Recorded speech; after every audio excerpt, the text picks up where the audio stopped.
ఒకటే చచ్చిపోయింది. ఇది కాదు, ఇది చనిపోయింది.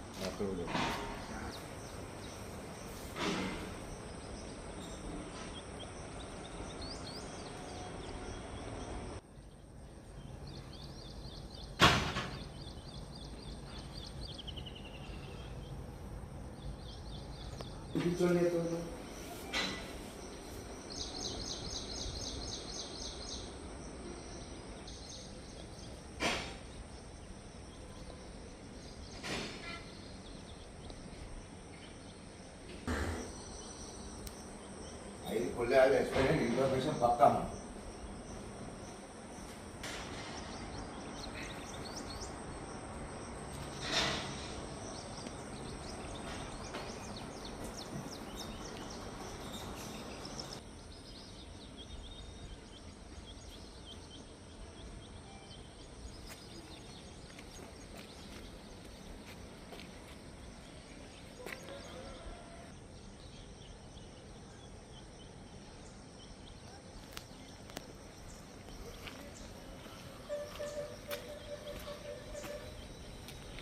తెలంగాణకు సంబంధించి పవిత్ర పుణ్యక్షేత్రం రాజన్న క్షేత్రం.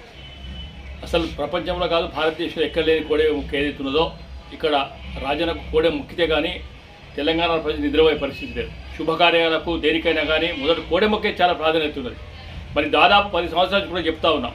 కోడెల సంరక్షణ విషయంలో అధికార యంత్రాంగం దేవాదాయ శాఖ పూర్తి స్థాయి విఫలమైంది. దాదాపు వారానికి 10-15 కోడలు సరిపోతున్నా కానీ నిమ్మకు నీరు వ్యవహరిస్తూ ఉంది. ఇది సరైన విధానం కాదు. మత విశ్వాసాలు లేకుండా భక్తుల మనోభావాలు దెబ్బతినే ప్రయత్నం చేస్తూ ఉంది కనుక ఈ దాని దర్యాప్తు ఖచ్చితంగా జరగాలి. కలెక్టర్ గారిని మేము డిమాండ్ చేస్తూ ఉన్నాం. జరిగిన దాని మీద పూర్తి స్థాయి విచారణలు జరపాలి. అసలు ఎందుకు చనిపోతూ ఉన్నాయి?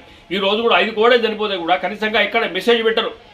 ఆదాయం వచ్చింది, భక్తుల సదుపాయాల కోసం అధికారులు రోజు ఒక క్లిప్పింగ్ ఇచ్చుకుంటూ బిట్టించుకుంటూ చేస్తూ ఉన్నారు. మరి వీటి పట్ల ఇది నిర్లక్ష్యం ఎందుకు? చనిపోయిన వాటి కోడలకు బాధ్యులు ఎవరు? అధికారుల బాధ్యులు మరెవరు? అధికారుల బాధ్యత భారతీయ సభలో తీసుకున్న యాక్షన్ ఏంటి అసలు? వీటన్నింటి ఆలోచించి కూడా దాన్ని పూర్తి స్థాయి దర్యాప్తు జరిపినట్టుగా మేము డిమాండ్ చేస్తూ ఉన్నాం.